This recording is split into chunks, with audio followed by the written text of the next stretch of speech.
This is a new horror film, Iranian, called Under the Shadow. Oh yes, we've heard a lot about this, haven't we? The Polanski-esque Under the Shadow, directed by Babak Anvari.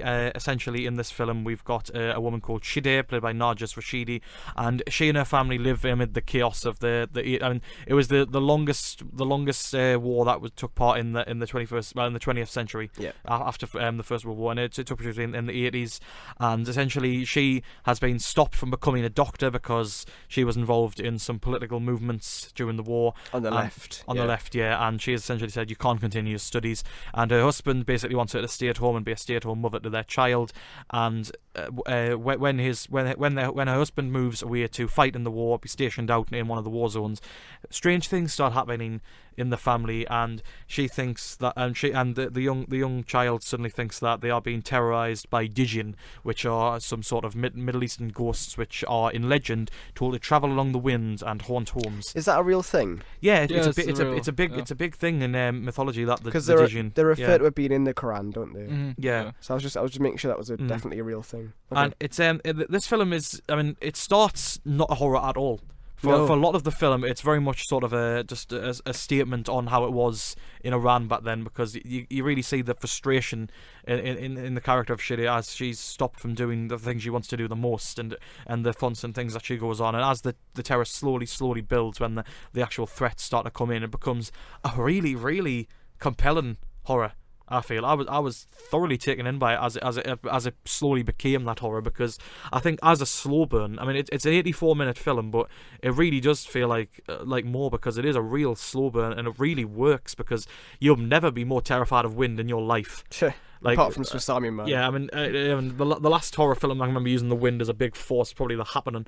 And you can't even call that a horror film at all, to be honest. But it's brilliant. Love The Happening. It's just so you really get that feeling of dread, and it really the sound design is terrific, and I think it's a really well crafted horror film, and it really does echo shades of some of Polanski's stuff, and it's a really, really accomplished film for me. I would definitely recommend it. Right, well, you mentioned Polanski. There's only one man that talked about this, and that's Joe. You love Polanski. Yeah, you are Polanski's, biggest fan. Certain aspects I could say is definitely Polanski, yes, because obviously there's the war going on, her not being a doctor, but then there's also a bit where the father has to leave because he is a doctor, and the war's going on, and it's a brilliant mixture of that, and the father, him and her arguing about her not being a doctor. You only want to be a doctor because your mother passed away and she wanted you to be that, and it's fantastic how it plays on that tension of, like, is it all in her head, or what's happening, or is it all actually happening, or because she can't really be a mother, or can't become a doctor, can't do anything in this kind of place she's in.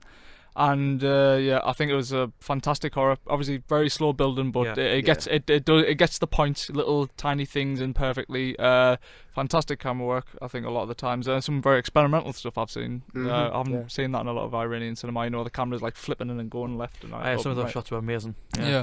I think obviously near the end I think it's a sign of a good film when there is obviously questionable special effects, but I think it's forgiven for the brilliant technique done before, and Terror manages to let out. There isn't a lot of jump scares, but there is a few, and if you remember that last in the cinema when she literally exploded. Oh yeah, this woman in the cinema was... I have never seen anybody scream as loud as that. It was incredible. That was everyone kind of looked like It was on a delay as well, which made it worse. Mm-hmm. I came at the film and I wasn't as enthusiastic. I've now read a lot of people do really like it, so all I can say is I will give it another chance. Because I think the horror didn't work for me as such, but I was more compelled by the drama. I think the relationship between the mother and the daughter is very good. I think as you said, the way it sets up the film, it's funny because it doesn't look like a horror, especially towards the start. It's very bright. It's in this very sort of garish looking living room and kitchen. It's all very bright colours. It doesn't look like it's going to be a horror film. Obviously when it does, that's kind of the funny thing, that it flips. I adored how the horror actually mirrors the actual problems that are going on in the that is the good thing, to have a horror film with the backdrop being the Iraq War is quite interesting. But no, I think I'll give it another chance. I wasn't as scared as I wanted to be, but I've since kind of heard people say, so I will give it another try. I think it is fascinating as well. Obviously the horror, was it a Jin? Yeah, it's that, but obviously she doesn't seem like a superstitious woman, and obviously the people next door in the other houses, because the other people are leaving as well, and she refuses to leave, even though there's literally a war going on, and people are saying you need to leave now. And it's fascinating how she denies the superstition, and that plays on it as well. It's really, really good film, I think. And also the Jane Fonda exercise videos. Yeah, it's quite a funny little reference in there. That's Under the Shadow. Recommend? Definitely. Yes, Joe. Yep, definitely. It's been such a good year for horror. There's been a lot of letdowns, but it's been better.